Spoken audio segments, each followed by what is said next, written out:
From the very beginning, we knew for a fact that we had to figure out a way to train these robots to use weapons. This looks like, to me, the strongest multi-tool in the world. That no longer has to be a 19-year-old, that can now be a robot. All these technologies that are improving exponentially are the worst they're ever going to be today. Is Phantom and humanoid robots the future of warfare?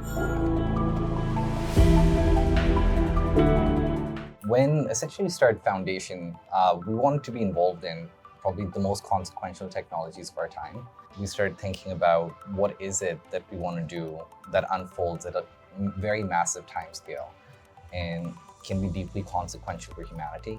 The first thing that struck out was if you can all of a sudden, with a snap of your finger, give the world unlimited labor.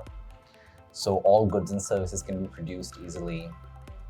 People don't have to die when you expand or in wars. Then I think that would be the single biggest accelerant for humanity to just flourish, which means we can expand to remote parts of Earth, we can go to Moon, we can go to Mars. So with Phantom came our very first important product philosophies, which is we want to build a robot that pretty much interacts with the world the way humans do. You can arguably build specific hardware for different tasks that would be more efficient, but none of those hardware form factors would be generalizable outside of a humanoid because the whole world's built around humans. So if the constraint is you don't want people to have to change the infrastructure so that robots can take over, even though not the most efficient, but the most universal form factor would end up being human. We have this product that has very clear use cases, very clear things that it can do to take people out of harm's way. What do you envision Phantom doing? So we're already working with the Air Force, the Navy, and the Army. With Air Force, we've been doing a lot of refueling of aircraft, just tier 1 maintenance, so just taking care of the basic air in the tires. We're just beginning to explore some breaching operations with the Marine Corps. That's things like Phantom holding a rifle and being able to shoot off locks on a door, of putting, det cord or C4, different kinds of explosives onto a door to be able to breach it.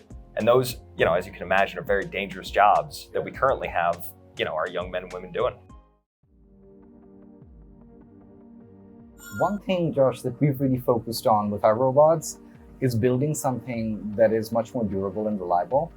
We want a robot that's stronger, that can lift more, compared to other robots of about the same size. Right now, Phantom's capable of lifting twice the payload compared to others. Okay. Primarily, it's because of the technology we've built around its motors and gearboxes. It's much more advanced, it's much more sophisticated.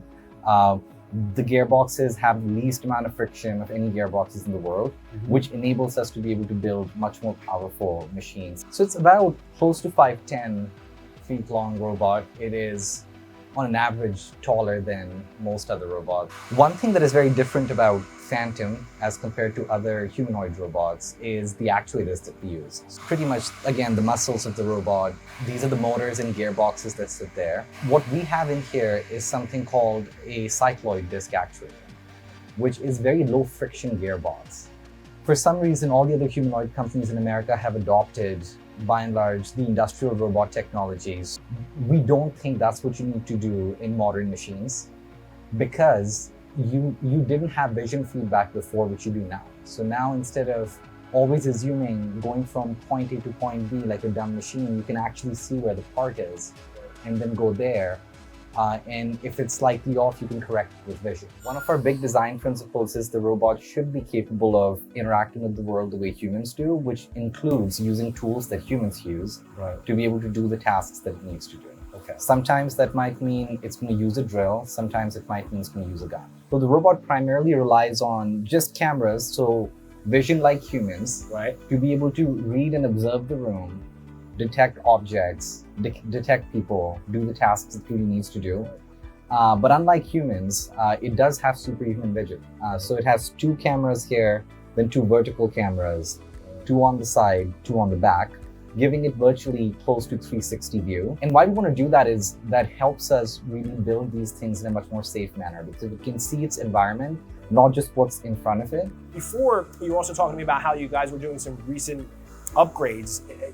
and that's part of the continual process of this beta version. The Phantom you're looking at right now is pretty much a development unit. So we, on a constant basis, break it, improve it. The ones we've deployed, we don't upgrade them close to at all. So they by and large stay to the same size until we have very stable upgrade when we do it. This robot right now is going through quite a few upgrades. So we've 2x the compute. We're finally adding a battery pack for some of the use cases, and then tons of software optimizations. It's pretty much iterating almost every day.